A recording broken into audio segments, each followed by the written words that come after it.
Hello, hello. What's up, bro? How are you? I'm good, man. Can't complain. Hanging in there. I think we all get the same on the wear all black. Yeah, it's all black. That's what we do at MirrorTlk. We just wear black and white for the most part. Okay, well, I guess I get the memo then. Yeah, you got it. That's what's up. How you doing, bro? Man, I'm good. Can't complain. Just hanging in there. Yeah. Staying confident, staying safe, and washing my Staying hands. safe. For sure. You got to be safe and healthy in these times. Just a lot going on. Definitely, definitely. Like, real quick before we get it started, how are you coping with this right now? Right now, yeah. Right now, I'm just literally taking it day by day. Staying safe. Definitely, racking up on my vitamins. For sure. Smoothies and stuff like that. Eating my fruits when I can get them, vegetables. And yeah. My mom's been good keeping these meals going, so I've been eating good. So are you a mama's boy? Just keeping my mind right, keep my sanity. Some days, go for like a little walk around a track, keep my distance, clear my mind, listen to some music. That music really keeps me going. So music is like the thing that kind of helps me. For sure. Same here. I listen to music every day. Music is what keeps me sane, if you want to be honest. That and just staying to my schedule and whatnot, and keeping a to-do list so that I can make sure that I'm getting things done and I'm not just using this time for nothing, Definitely. And I'm a little jealous too, man. You say you got mama's cooking. I just have to order DoorDash. No, let me tell you something. Mom's been cooking, but some days when I have been eating out. So I have been taking advantage of the dine out. So those are some days, but I have been, taking definitely advantage of these carry out places. Definitely. And now you gotta wear a mask and stuff like that. So I know I was somewhere yesterday. I was at Sergeant. I got mine's right here. Come on now.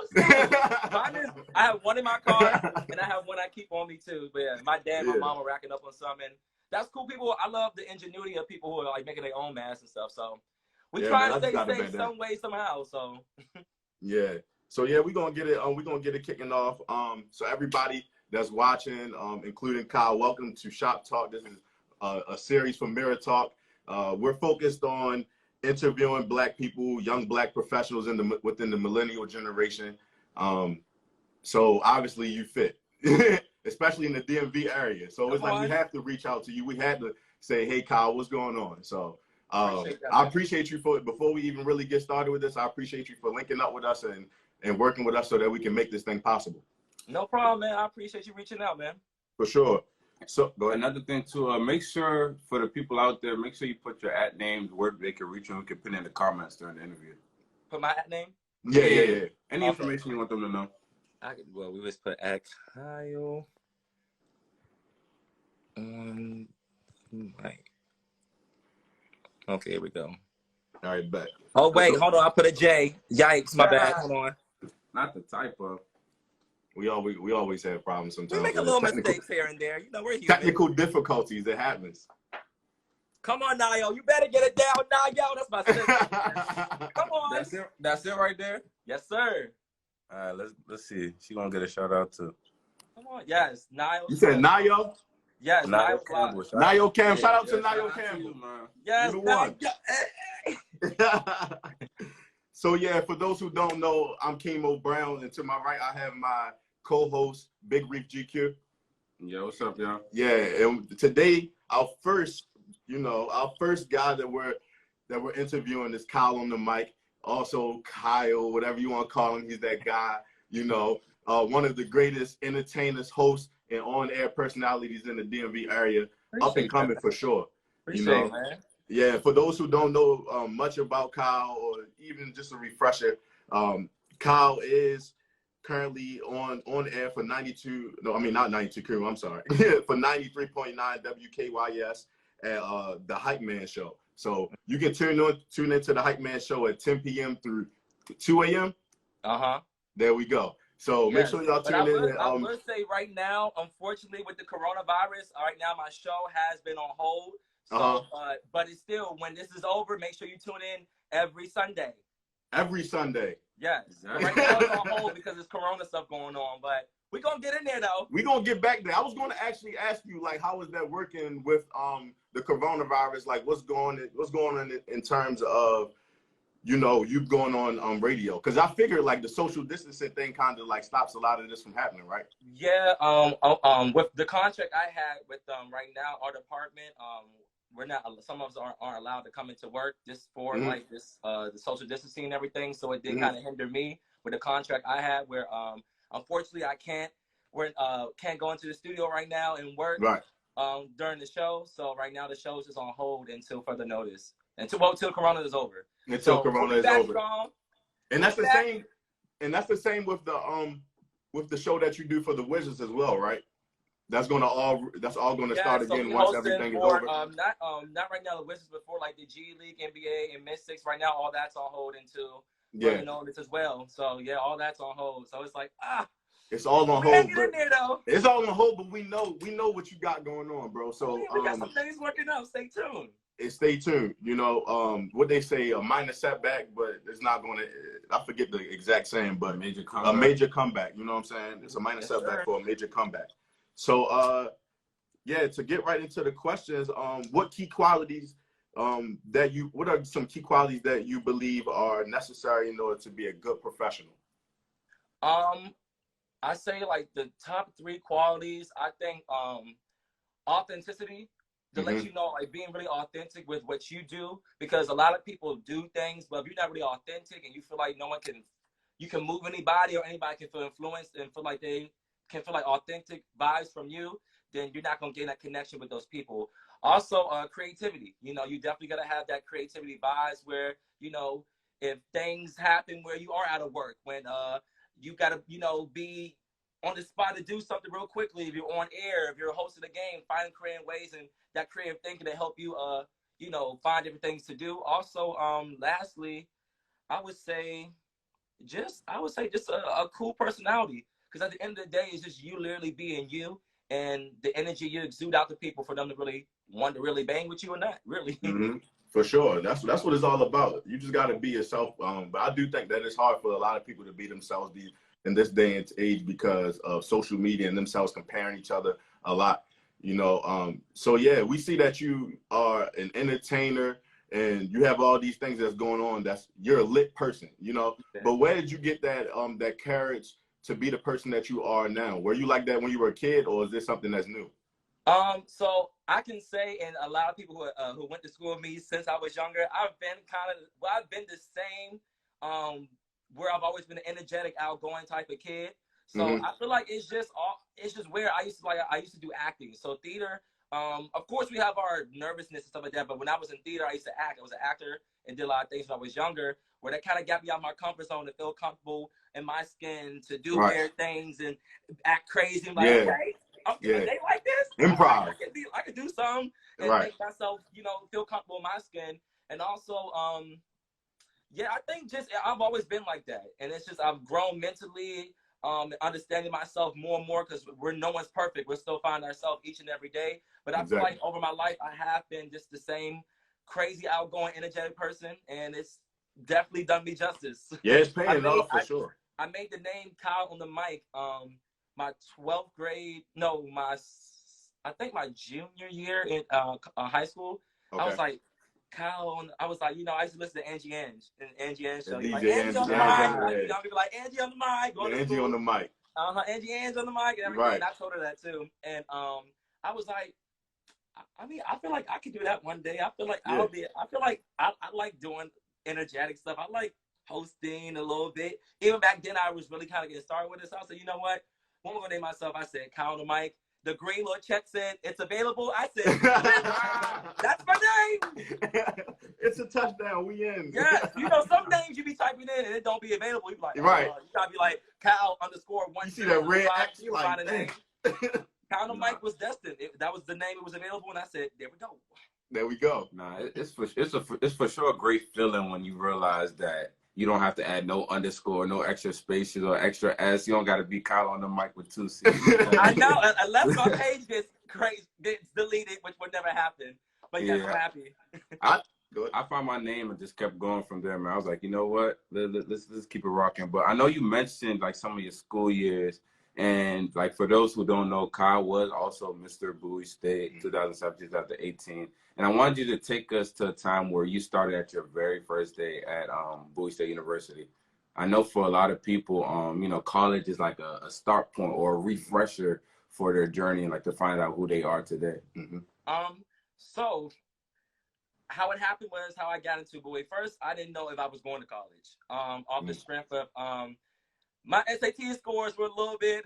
It was not good. And to me, it was like, HU, you know, but HU, I don't know, unfortunately. Right. I auditioned for Howard, auditioned to be in the theater department at Howard University. And I was like, it's Howard, you know. My cousin was Miss Howard. I've always been around her when I was younger. It's destined to be. And I did my audition. The audition went all right, but then I found out I didn't get it. I was like, crushed. So I was like, I literally put all my eggs in one basket, which I should have done. So I was like, okay, I applied to this school. I didn't get in. I said, okay, I'll apply to Morgan and I'll apply to Bowie. Now you didn't go to Morgan. I got accepted into Morgan. You have to throw that in there, huh? And I got accepted into Bowie. But I was like, you know what?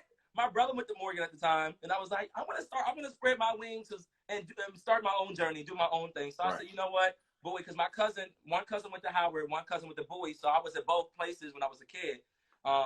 And I was like, all right, let me go ahead and give Bowie a chance. So I had to go into a Bulldog Academy program, a pre-college program, to you know, show them that I was worthy enough to, you know, get accepted to a school. So I had to do some pre-classes and stuff like that. So my first day at Bowie, I would say, started during that summer during my Bulldog Academy program. It was nerve-wracking. I was excited, you know, to get out the house, get the college lifestyle and everything. And I was meeting different people. And I was like, all right, this is going to be cool.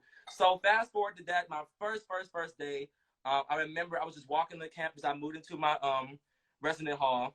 Any RAs in here, resident halls, you know. Right. Kennard Hall. And I was like, all right, I had my room. I was like, dang, all right, I got here before my roommate. But how am I going? I hope my roommate is cool, which I had a cool roommate. And I saw a few weeks later, it was like, okay, application to be Mr. Freshman. I was like, okay, I can do this. This is a step to be a Mr. in my class. And I applied to be Mr. Freshman, and I won that. And throughout that, my journey is just like it skyrocketed in, just, you know, being comfortable in my comfort zone in front of my peers and stuff. But my first day would just really just be like I'm ready to get involved. What's next? That's how my first day was. Like, I was like, I'm here. Let me go ahead and enjoy the fruits of my labor and get started. And for those people who want to be Mr., Miss, or run for any type of position, most people think that it's a popularity contest. What would you have to say for those people that may not be as popular, but they want to run for those positions? What would you say is very important for them to know?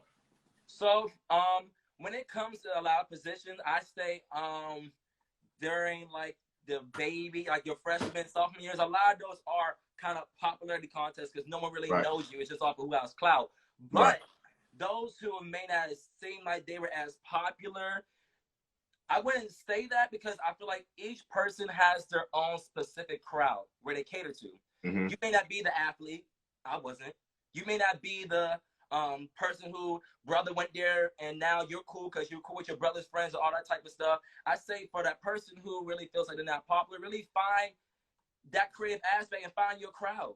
And then once you find your crowd, you'll find other people who are attached to that crowd, and then it'll grow. And also, even as a popularity contest, if you really put in the work and have a good campaign, a good talent, you speak well, you present yourself well, trust me, there'll be some people you think, he gonna win, he's that cool guy, but it's shooters who really don't let that stuff get to you. And it works because what's that old story where it's like the toad and the turtle and like the turtle and the hare.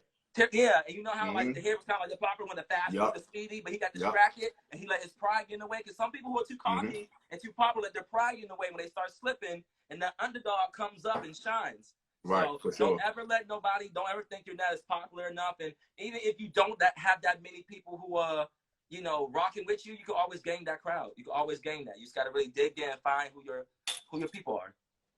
All right, just to touch on, you know, the whole SGA position, being a student leader, can you touch on like the opportunities that being involved in campus may open up for you, or like, you know, share some personal stories, where being like a Mr. Freshman or Mr. Sophomore at the time, Mr. Bowie State, led to a lit opportunity where you was like, oh wow. I'm gonna tell you the pros of it, and then one thing that was a con. Not a con, was a lesson learned. Okay. So, with these positions, you definitely, you know, you're the face. You get to travel. well, you get a stipend when you're like on the executive board, but I'm talking about freshman year. So you get to travel, you get attention, you get to meet other people, and you get to see really like the melting pot of diversity within your own HBCU, because we're all Black. But when you go to HBCU, you see that we look the same, we are the same, but we're different cultures. Yeah, it's a diverse amount of people. So that would say that's a great thing, and that comes with being in these positions from no matter what classification you're in. But also, it can cause you to get distracted from your overall goal, and that is to get an education. So when I was Mr. Freshman, I was doing good. I was feeling myself and everything. That second semester, everything was going great. That second semester, I lost position. I lost the position as Mr. Freshman because my GPA wasn't to the standard that the SGA wanted to be. And I was just like, I remember getting an email like, well, we've seen your report, your, not about to say report card. Not report card. We're taking Blackboard. Your full documentation. And unfortunately, you have not met the requirements to fulfill the position, GPA requirement for next semester. So I lost the position. And that was something that really, really, really, really hurt me because I was distracted.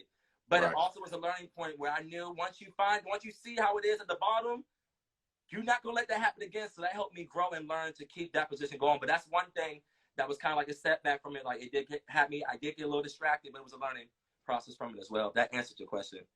Yeah, I think you answered it well. So for those people also who see you, they see you on BET, you got a job with the Wizards, they see you on Column, the mic is on the radio.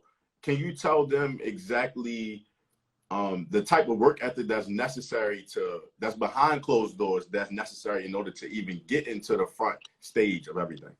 Definitely. And that's how social media is. You do see the finished product with a lot of things, and that's fine. I know some people say, they like to see like the behind the scene work and everything. And if you want to show that, you can, but all that doesn't have to really be shown, because also social media, how you brand it, is like a branding marketing tool. But that's why you have stuff like this to understand. We talk and explain the behind the scenes stuff. But it's a lot of work. It's definitely a lot of work, and I feel like I've definitely put a lot of work in. I'm not to where I want to be. I'm definitely, taking little inches and baby steps. But I mean, behind the scene work is from staying up till 2 a.m. editing something. Sometimes not sleeping because you're constantly thinking. You're really perfecting your craft. Trying to find a team, trying to, make sure you're jotting down ideas that make sense. Like a lot of behind the scene work, I'm trying to find an example of myself. Like, for instance, with the radio station, I work in promotions at the radio station as well. And the behind the scenes work is, they say, Kyle, we need you to do office hours where we're calling winners, doing events and stuff like that. I may work from 8 a.m. and like usually to 5 p.m., 5:30. And that's my work hours. And that's the hours I get paid for, because we get paid hourly. But what people don't see is I'm there from 8. Some days I'm there from 8 a.m. and I stay there all the way to like 2, 3 a.m. at night, just so I can sit with an owner of talent to learn the board, just so I can sit with an owner of talent to see how they do. Shout out to DJ Freeze from 93.9. He's definitely been somebody who's had me sit down with him. DJ Gemini, Flavor, all of them. I've like stayed and like, Quicksilver, all like Leah Henry, Dummy the Diva, all those type of people where people would kind of help me out. And I stayed extra hours. So I'll be like, my mom be like, oh, you left at 7 a.m. Well, you went to work, you not come home at 3 a.m. You good? I'm like, yeah, I'm just trying to learn all this behind the scene work. And then sometimes in promotions, if we have an event that starts at 8, I have to be back at the station at like 5 a.m., 6 a.m. to prep for the event and stuff like that. So sometimes there's no sleep. But at the end of the day, if you're hungry and if you really want to put in that work, it pays off. And there's a key thing that you said in there is that if you read between the lines, he did networking at the same time. There was a lot of networking going on. He didn't do that by himself. I know we talk about that a lot with Shop Talk, is that you cannot do things by yourself. You need a team. You spoke about the importance of the team. You need mentors, people to teach you the ropes, because they have been there prior to you. Can you speak to the people who may not understand how to get into those type of rooms? What does it feel like once you get into those rooms with celebrities? How does that feel? And making those connections. Right. It definitely is like sometimes when you're around these certain people, of course, like when we're like chilling with our friends, like, well, if I ever meet this person, I'm like, I don't know how I'm going to act, blah, blah, blah. I'm going to get excited. But when you're around them and you're in that professional state, to be in that room, sometimes you do kind of think like, okay, I get this moment. I have this one moment, this one time. How am I going to present myself? How am I going to network? And sometimes networking, and being around these celebrities, sometimes like people are like, did you get their number? Did you get this? Like, sometimes it's just building that relationship or connection, or just that have that energetic vibe with them. It's not always like, hey, here's my card, follow me on Instagram. And it's funny when that's a long story, but when I was able to be at the Tyler Perry Studios, I was able to find a way to get into the little Sunday service they had, and I got to sit down, and I was eating brunch with Tiffany Haddish. And she was talking to me, and we were having a good conversation. Like, she's tweeting because it was like before her little the darndest things kids say. She was like tweeting because her show was literally coming on that night. I'm like, let's just talk. I'm like, how do you feel? She's like, it's just nerve-wracking and stuff like that. And I was giving her advice because probably was like, maybe I should give her my card. Tell her to call me. I was like, no, let me just build that connection energy with her, because I'm sure with my work ethic, I'll meet her again. And she remembers me. But she also gave me some advice. She said when she first got started, she was kind of like that, when she's like, here's my car, you know, doing all this type of stuff, even though she was building her celebrity. But it was actually backfiring, because she was like, you know, when you're around these people and meet certain individuals, sometimes just live in the moment and like just learn from them and not be so forceful to get somebody, like throw them your card or give them like your Instagram, because they'll be like, okay, this person doing too much, this person giving like fanboy, where it's like a natural vibe.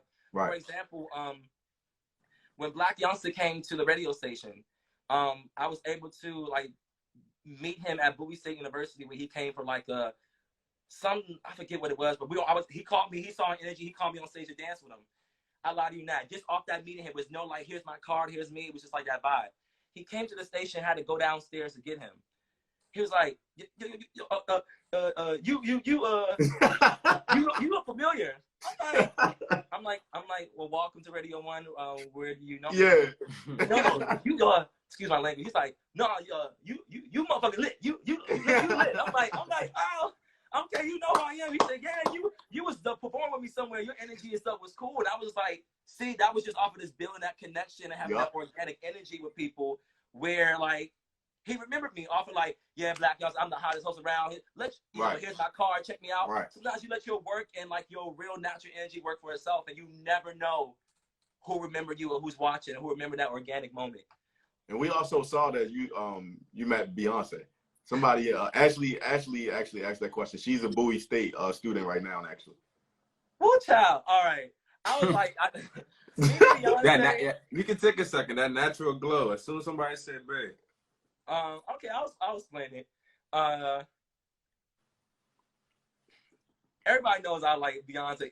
Beyonce, I love Beyonce. We all like Beyonce. And so I was able to assist Patti LaBelle at the Tyler Perry Studios, where that was supposed to happen. That was another organic, energetic moment when I was like, you know, would you like? She was the last person on the carpet. We're supposed to do the carpet and like wrap it up and everybody go, because it was locked down, like Secret Service, like everything. And so I'm like, all right, man, it's my moment. Like, because I was escorting Beyonce's mom, and I heard her talking to somebody like, yeah, my kids are here. I can't wait. And I was like, oh, wait. Your kids are here. Well, I'm getting in there. What do you mean? So I was like, okay, so Patti LaBelle, I was escorting her. She's like, I'm like, yeah. She said, you're nice. I said, thank you. I said, do you need some extra assistance? Me just saying it out there, like, take advantage of the opportunity. She's like, sure. So I hop on a little trail. I'm like, Jesus. It's like her, it's Jeezy, my God, his fiance that's on the reel. They're on there, all talking and everything. I'm just chilling. I'm like, all right, cool. So long story short, we're walking, doing the tour of the red carpet, the studios and stuff. So I'm literally walking with Patti LaBelle, and it's like this bright little light next to me, and I'm just like, damn, whose dress is this? Like, bright. And so I see all these people in all black, and I see like a cool looking fro, we could say that. And like right next to me, it's me, Patti LaBelle, Beyonce's mom, Beyonce, and Jay-Z. And I'm just like, whoo! I'm like, I gotta keep my composure, because like, this don't happen. This doesn't happen. I'm like, wait, it's me, B, and J. And you was like, whoa. I'm like, all right. I said, I look in the sky, I'm like, all right, God, I see what you're doing. So we're walking and everything. So Will Smith is giving his speech, and Beyonce starts to cry. And so, okay, Will. She's like, I'm sorry. She's like, I'm sorry, y'all. This stuff just makes me emotional. I'm looking like, why? You have emotion? Beyonce, you don't have to apologize to me. Like, you're Beyonce. And I'm just like, I said, all right. Everybody like, oh, that's fine, that's fine. Because, you know, I'm with Pat LaBelle, so I get access next to anybody. All right. So, what you call it? She's like, but you know my husband went, and I'm just like, Jay-Z, like, girl, I don't like. And this security like puts me aside, like he's over there and stuff like that. I'm like, all right, cool, security. I'm with Pat LaBelle, so they don't belong here. But so we were walking and everything. So then I end up next to her and Jay-Z again, and like her earring is stuck in her ear, and I'm just like literally, this is Beyonce in the yellow, and this is me. I'm like, Beyonce, your earring is stuck in your ear. Like, where's that? I'm like, Beyonce, your earring is stuck. And she's like, huh? I'm like, earring is stuck in your ear. She's like, it is. But I'm like, you know, I can't touch you. You know, I can't, like, it's like, it's like, yeah, it's right here. And she fixed the earring. She's like, oh, thank you. And stuff like that. So fast forwarding into when we get inside the place. So I'm at the table with Patti LaBelle, Samuel L. Jackson, Viola Davis, Beyonce's mom, and everybody. And Beyonce and or the table behind us. So it's like Beyonce, Hillary Clinton, Bill Clinton, Tyler Perry, Oprah, everybody. And I get to meet Hillary and Bill Clinton. Like, they're invited to the cookout. They're so cool. But, I was like, how you doing, Hillary? She's like, great to be here. You know, it's a great occasion. Me and Bill, and I said, how you doing, Bill Clinton? I'm like, in my head. So then I see Beyonce walking down. It's the first attempt. Yeah. I was like, you know what? Let me go. Because before on the red carpet, I had to take their picture. And I had Patty's phone, so I had to take her picture, her and Beyonce. And Beyonce's like, Patty, you know you're the queen. You know you're the queen. I'm just like, I'm hearing this conversation. So I see Beyonce. I got a little too comfortable. And I was like, I said, Beyonce, could I take a picture? It's the first time. She said, oh, no, I'm sorry. I'm just tired of taking pictures. I just want to enjoy myself. I said, no problem. No problem. My heart was like, yes. So the last minute, she was leaving. And I saw her because I'm at the table with her mom, and she's about to leave. And I was like, you know what? It's the last time. Let me just do it. Forget it. So I was like, hey, Beyonce, before she leaves, she's like, before you leave, I just want to say to you. And she's like, you know what? She's like, this guy's been wanting to talk to me. Let me talk to him. Yeah. I said, I just want to say what you're doing for the African-American culture. I said, first of all, I love you. And like in cool terms. And I said, what you're doing for the culture, the Coachella, everything. I said, you're definitely putting on for the community. Definitely keep doing what you're doing. I'm proud of you. And she was like, oh, you know, I appreciate that. Thank you. And she extended her hands like, well, nice to meet you. I said, I'm kind of nice to meet you too. And I was like, what the? I'm like, whoa. A vulnerable moment with Beyonce. And I was like, can I please take a picture? And she's like, come on. And so we're taking a picture. So it's like me, my arms like around there and stuff. And like, we kind of laughed a little bit and took a picture. But people were being bougie. It took like 3 people. I'd asked 3 people. Everyone's like, oh, my hands are full. I can't take a picture. I'm like, someone in the studio better take this picture. Somebody going to take this picture. But that moment was just like, it was really organic. I wasn't like freaking out or anything because when it's work time in professional mode, I'm in professional mode. So it's like, I act like I'm supposed to be there. So that's how I was able to have those like 15-second talks and stuff like that because you got to put yourself in that position and stuff. So when you're around these celebrities, just, you know, get that fanboy out. And if you're really serious about what you do and want to represent yourself well, you'll have that serious tone on and they'll take you just as serious. No, that's for sure. I appreciate you even sharing that story. Can you tell us about a time where you were on the red carpet and you saw someone, and I guess you can more so, my question more so is, who was your favorite interview that you've had so far on the red carpet? So it's crazy. I've actually never really done like red carpet interviews actually. When I've got asked to do carpet, it's just off of you gotta be a jack of all trades in this industry. Like, even though you want to be the reporter, even though you want to be like the person in the limelight, sometimes you got to do behind the scene work. And that's what I would do with like really just doing press escorting. So like, you know, being a person behind the scenes, escorting the talent on the carpet, like that's behind the scenes work where I didn't have the opportunity to be on the carpet, but those opportunities helped me meet people. But I remember I did go with David J. DeVergo. He was at lunch table. Right. We went down to Miami for the American Black Film Festival, and we were able to do like press for the Superfly premiere, and it was cool. Not starstruck, but it was cool at that time. Getting to interview like people like Trevor Jackson, Rick Ross, G Herbo, and people like that. And it helped me. It helped me like, you know, get into that comfort zone of like talking to like celebrities and stuff like that. And even though I've met several before, but that moment interviewing celebrity on the carpet, it was fun. It was cool. It's definitely fast paced. It definitely has your mind thinking quick because it's literally like someone like 5 questions, we gotta go. And you think you have 5 questions, like, oh, one more question. We have to wrap this up and gotta be quick. And you want to make sure the questions you ask are like questions that'll be memorable. So when you do your recap, it'll be like questions people want to tune into because it's 5 other sources at this conference. So what question are you going to say that's going to be different from E-News or the Shade Room, or that is going to make you stand out? So it's like quick thinking, and also just being quick on your toes, and just, you know, taking charge of the moment. I say that's one thing with being in these platforms and entertainment. You got to know how to take charge of the moment. When you're hosting, taking charge of the crowd. When you're in a room, make sure you're not stepping on people's toes, but making sure you have some type of aura about you that when it's time for you to speak, people are listening. When it's time for you to, you know, talk, people take you and respect what you're saying. So I think that's a key thing, making sure you own in the moment when these things happen. Okay, thank you. Like, since you just touched on some, you know, some quick advice for potential people who want to like enter this industry, be hosts, things of that nature, right? Like, what are some most common reasons why people give up or end up failing? And why do you believe some entertainers or hosts drop their mics and walk away? What advice can you give someone who is like on that edge but needs that extra push to keep going? I would say to the individual out there who is in the state of, you know, I've been doing this, I know I have the talent, these opportunities have been coming for me, I'm seeing other people with these opportunities. Sometimes we can be our biggest critic, and sometimes we could be our biggest downfall. Where I would say if someone's going through that, just really, really, really start just trying to find, I always say it's a lot, but I'm really serious, like really find your niche, find your inner personality, find really who you are. Because like I said, I'm still finding myself, I'm still perfecting myself, and I think also sometimes when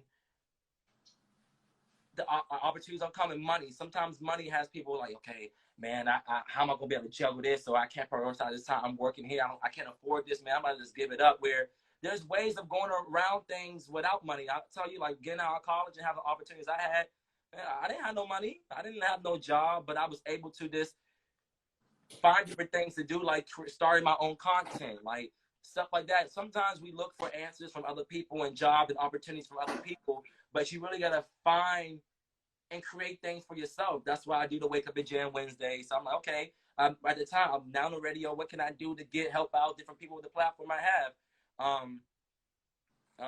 So I do Wake Up and Jam. I was like, okay, what's something? I like to smile. I like to be energetic. I could do a Smile Saturday. I want to be more vulnerable. I want to talk to people about the things messages I'm learning in life. I want to share with people. Let me do a Sunday message, because a lot of my Sunday messages aren't just me preaching to the people. Those are also messages I say to myself. So while I'm talking to y'all, I'm talking to myself as well, because I don't have all the answers. I'm not perfect. I'm not there yet, and I don't want people to see all this type of stuff and think, oh, Cal or Hollywood, Cal got this, because I'm not. I'm still growing. I'm still on my humble grind. Yes, I'm fine.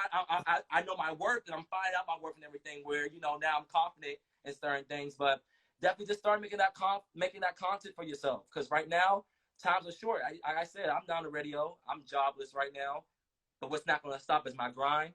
What's not going to stop is my content, because you always want that gives me something to work on. I'm waking up. I'm thinking about, okay, what can I do next week to make this different?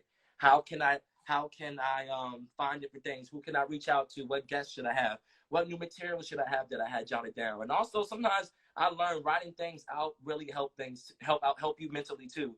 For sure. There's a lot of times where I'm in my head, I'm overthinking, I have so much in my mind. I'm just like, let me just stop overthinking. I'm like, no, let me just write it down and really sort out everything and give everything has its time and place. Everything has its season.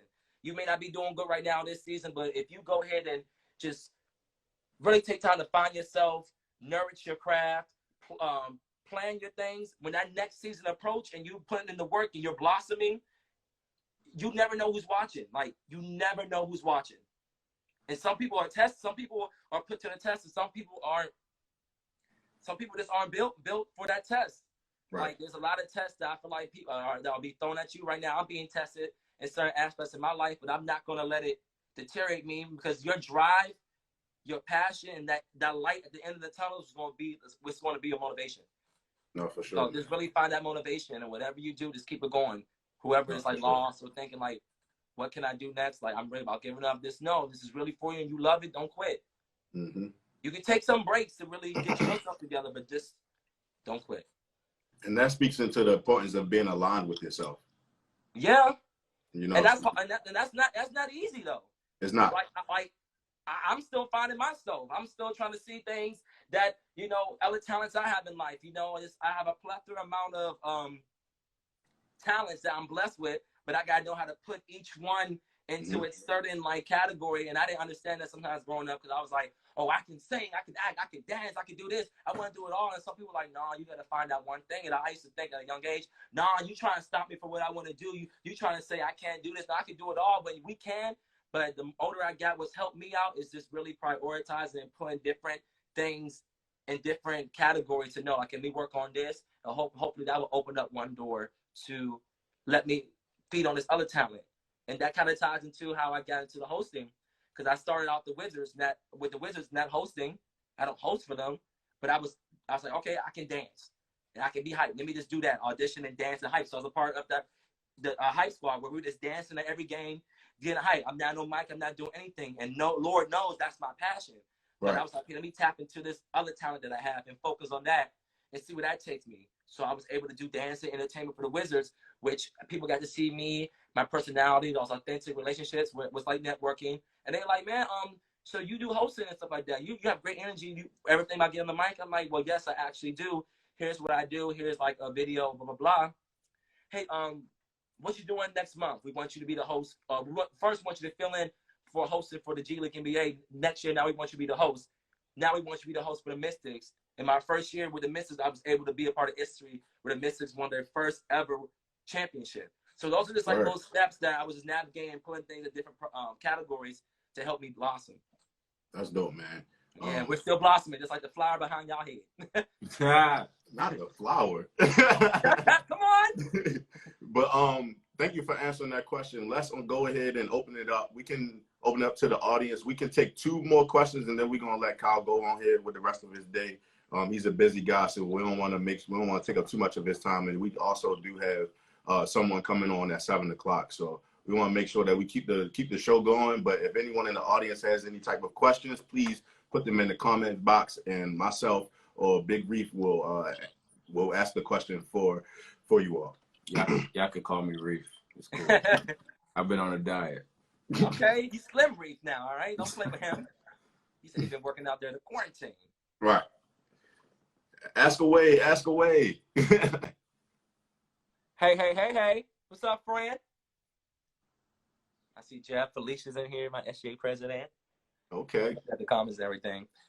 Reggie, I know you got a question.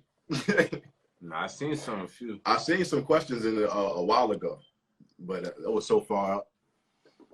Let me see. Scroll up a little bit. Anybody have any questions? There we go. We got a question. You got a question? From Keeping It to Her? Keeping It Kosher. Oh, Keeping It Kosher. That's Felicia Fabulous. That's a future lawyer right there, all right? Heard you. That's my president. Okay, so Keeping It Kosher, her question is, what has been your biggest obstacle during your career so far, and how did you overcome it? My biggest obstacle, I would say,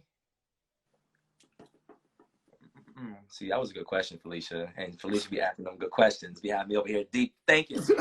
My biggest obstacle? Hey, Felicia.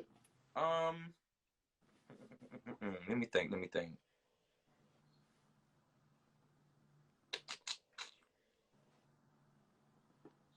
I say, dang, that's a good question. I'm trying to really think. I'm thinking of several things. I'm just really trying to find the one that you want to speak on. D1. My biggest obstacle, I would say, is knowing that everyone is not going to like you, knowing that everyone isn't going to be like your biggest fan, your biggest be happy for you all the time. And that's one thing that I kind of get upset and wonder why people would act a certain way, certain things in my life, and I just realized some people just aren't gonna be happy for you, aren't gonna be your biggest supporter, your biggest fan sometimes. And you just got to just roll with the punches and not get too sensitive or not just learn how to playing the game. That hasn't been an obstacle, but that's something I have been learning now, is learn how to play the game and know how the industry works and how political it can be, and not everybody's gonna have your best interest, but at the end of the day, when you go on this, say F everybody or play that game and get what you need. Right. Did I answer the question? I think you did. It did? We'll see what she thinks. Did I answer the question, P-Fab? Play it cool and dig all jobs. For sure. One more question, y'all. One more question. Okay. There you go. One more question. Instagram, take a second. She said, yes, sir. There we go.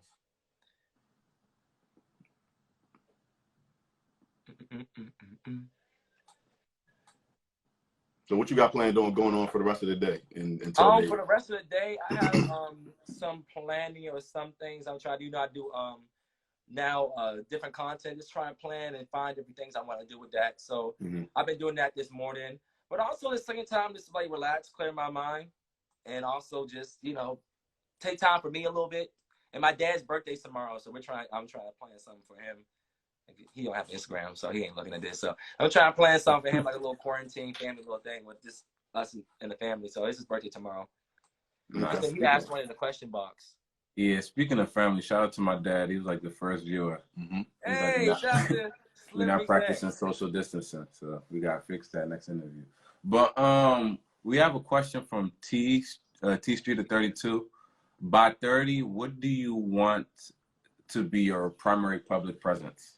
See if we can share that. There we go. Okay, T Street. All right. By 30. Not our Morgan State basketball team. By 30, I definitely want to be on a global level. I definitely want my presence to be respected. I want my presence will still be respected as it is now, but on a higher level. I want my presence to be moving, and I want my presence to be how you look at different people who are influential. I want my presence to be influential.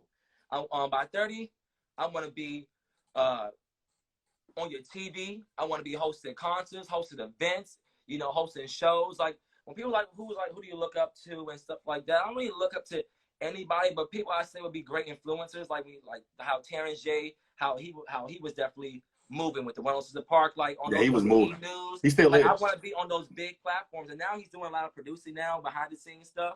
He has like different podcasts and stuff like that. You guys know, I look at on YouTube. Also, like how Steve Harvey is, even though he's older, but like how he's still relevant the older he gets. And I just want to be on that next level. If it's like hosting the show, if I'm on a big show, if it's a Counter Mike show, if I'm on tour, whatever it is, hopefully starting a movie, I want to be on a different level in life where my presence is respected, influential, and also moving someone else. Because by the time I'm doing by the time on that level, I'm trying to carry up somebody else who is in their 20s or trying to, grow. So I feel like it's always, looking out for other people when you can, and also, be influential. And that actually reminded me of Felicia's question. Another obstacle is that the face is you always can't help out everybody.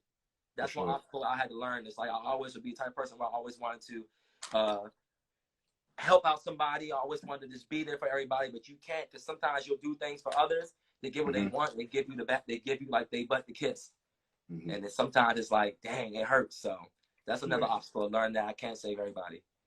Yeah, you can't save everybody. I mean, appreciate it, bro. And even if you like try to, at some point in time, if you're trying to save everybody, you're going to forget about yourself. That is true. That is true. With that being said, go ahead. You forget about yourself, like you said, Yeah. So with that being said, thank you, Kyle. I appreciate you for teaming up with us and doing this interview, man. No problem. I just want to say thank you to you both. Keep doing what y'all doing. This MirrorTlk is something that's a great platform that I see definitely going to the next level. Stay consistent. Your content looks good. I checked out your website. Your website looks really good and polished. Of course, there's always room for improvement as creators. But you have a team, which is great. I'm sorry. I got to learn to build a team. I'm trying to build a team, but I'm trying to figure out what team I want to build. But I say definitely keep doing what y'all doing. It's great. I'm glad to be on here to talk to y'all through y'all journey. Thank you, bro. About my journey. And I'm going to be watching, so. Likewise. This is not our first. We're going to come back later. I'm like, y'all remember this? But y'all, I just say you keep doing what y'all doing. Proud of y'all. And I know we had a conversation on the phone, and what you're talking about and the advice I gave you, just keep doing your thing, man. All right? Both of y'all. One love, man. I appreciate you, right? Man. All right, y'all. Y'all be easy. Peace. You too.